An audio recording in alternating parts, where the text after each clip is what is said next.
So I wanted to make this video about everything wrong with Priti Patel. Priti Patel.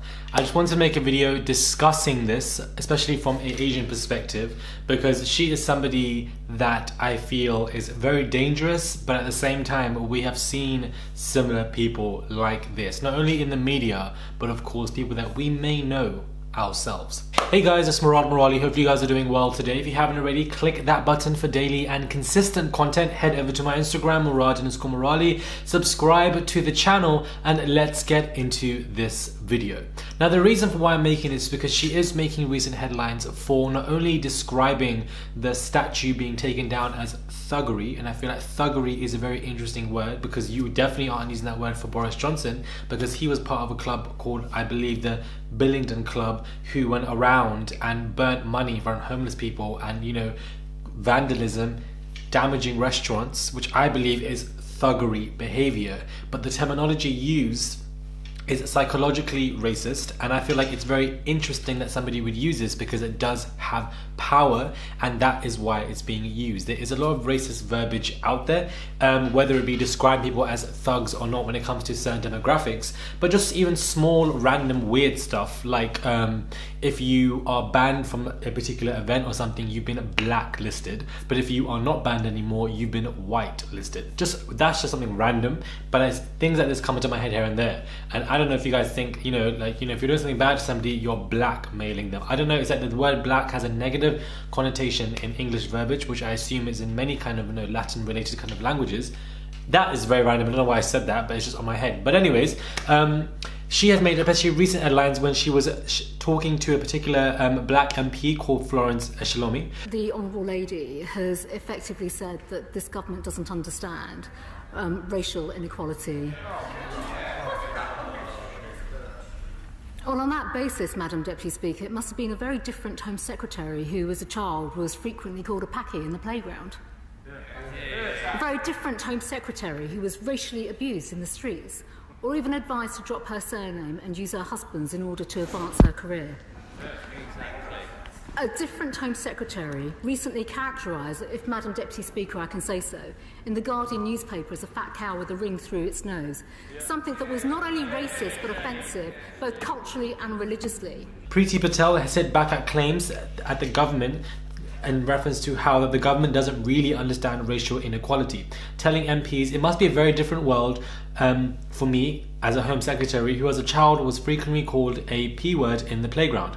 On Monday, during a discussion about the Black Lives Matter movement, Labour MP Florence Eshalomi said the government must do more to show that Black Lives Matter in the UK. Does the Home Secretary actually understand the anger and frustration felt by so many people? Eshalomi asked Patel. Does the Home Secretary recognise that this is a protest that's been led by young people? And of course, Patel said that she was really saddened by Eshalomi's suggestion government ministers didn't understand racial inequality. Well, on that basis, it must have been a very different home for me, being called a P-word or being told that my surname needs to be dropped in order for me to advance in my career, and, basically talking about how things were offensive for her culturally and religiously, being called a fat cow with a ring, and, just when it comes to racism and sexism and how she's tolerated it all. And I feel like what she's really doing here is kind of all lives mattering, the response that, I believe Florence is making. And Florence is really saying Black Lives Matter. She's talking about the Black Lives Matter movement. As far as I'm concerned, Priti Patel is not black. So what she is doing here is that she's using her own kind of, experiences as a person of colour, as a brown young girl, as an Asian young girl, and masking them over somebody's experiences that she isn't subjugated to. Hardly an example of respect, equality, tolerance or fairness. So when it comes to racism, sexism, tolerance or social justice, I will not take lectures from the other side of the house. I have already said repeatedly, there is no place for racism in our country or in society. And sadly, too many people are too willing, too casually, to dismiss the contributions of those who don't necessarily conform to preconceived views or ideas. And by doing so, she is completely ignoring the Black Lives Matter movement, making it some All Lives Matter situation. And she really is just kind of not only trying to, not really dissecting, but just diluting the experiences that Florence is talking about, that she has experienced herself. And it doesn't really make any sense. And what I feel like here is that she's kind of using this, she really is somebody who's just this tokenism, person of color. I'm not really surprised, to be honest with you, because you see a lot of people like this who kind of gravitate towards this kind of white, not really entitlement, but white kind of approval. And if you actually look and do your research, Priti Patel's even father was somebody who advocated publicly for UKIP.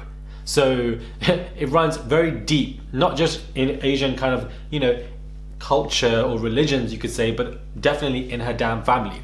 And you know, I feel like she is just used as somebody so that when, you know, she does explain her own racist experiences, it kind of, you know, acts as a form of gratification and a comfort stool for white people so that they don't feel as bad. And that really is her job, because for her to try and diminish somebody else's experiences of racism and kind of diminish Black Lives Matter movement, describe taking down the statue of a slave trader as thuggery, I don't think it would be thuggery if you were the one who was tied on that ship that this particular person tied around by the legs and made to drown. If that was you, I'm pretty sure you would have a completely different opinion. People don't think about other people, and I've said this before.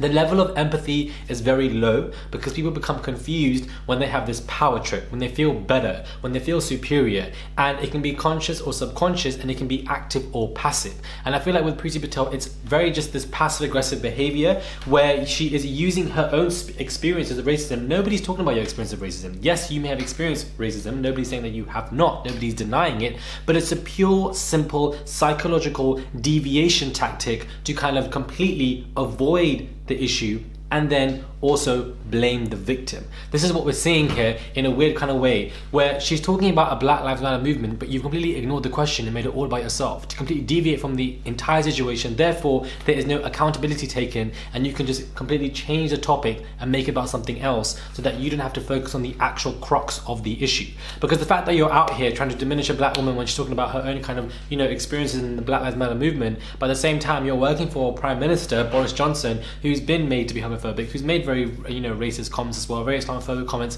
and was actually part of a thuggery group himself when he was a young kid. Doesn't make any sense. The story doesn't add up, beloved. The puzzle does not fix, does not work together. Something's wrong. The pieces are missing, child. So I feel like what we have here is something with Priti Patel. She is been put on this pedestal and has been given this narrative, and we have these people who, you know, will work for white approval regardless. They will do it because it runs deep in their family, they're societally conditioned to doing so, and they had a completely different upbringing. So to me, seeing her, and you know, for so long, I'm not surprised by it. She is the Home Secretary who was really wanted to get and deport people as well, and wanted to get them out of the country. She even said herself that, you know, maybe my parents wouldn't have been able to come to the country ages ago, which within itself just shows how ridiculously just her IQ level must be at a very low level for her to just be so dismissive of the fact that her parents wouldn't even be able to come to the country. The same parents who apparently advocate for UKIP. So this is what we're seeing here. It's deeply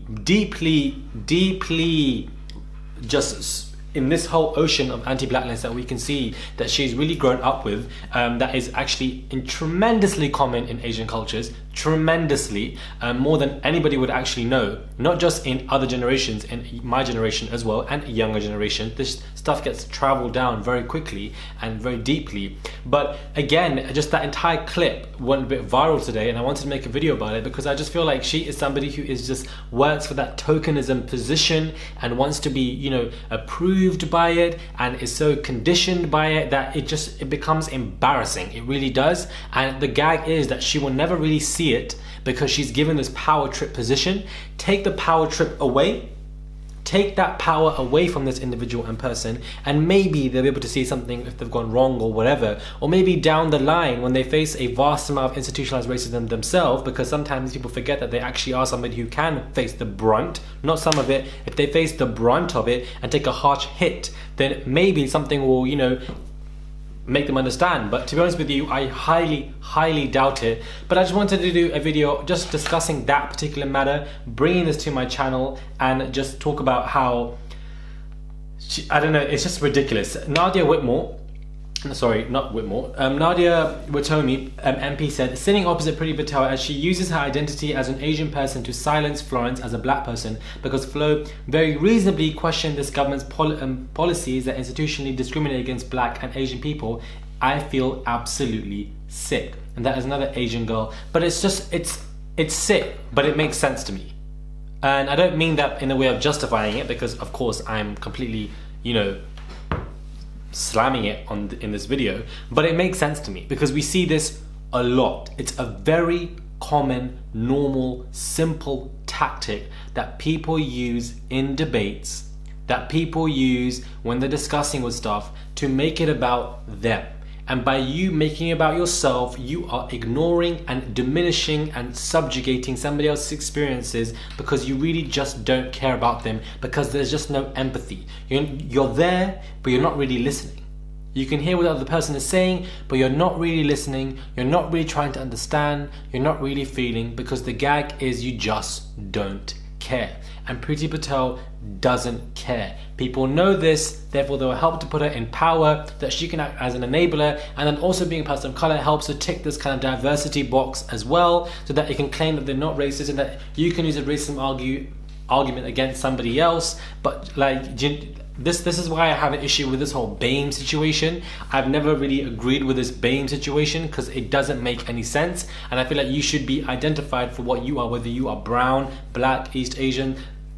You should just be identified for your ethnicity rather than put under, or your race, rather than put under this kind of umbrella unit which kind of subjugates other people's experiences, and I don't think it's fair at all. I wanted to bring this to this channel so we can discuss it, because I've never really discussed this at all. Let me know what your thoughts are, subscribe to the channel, and I'll catch you guys soon for another video.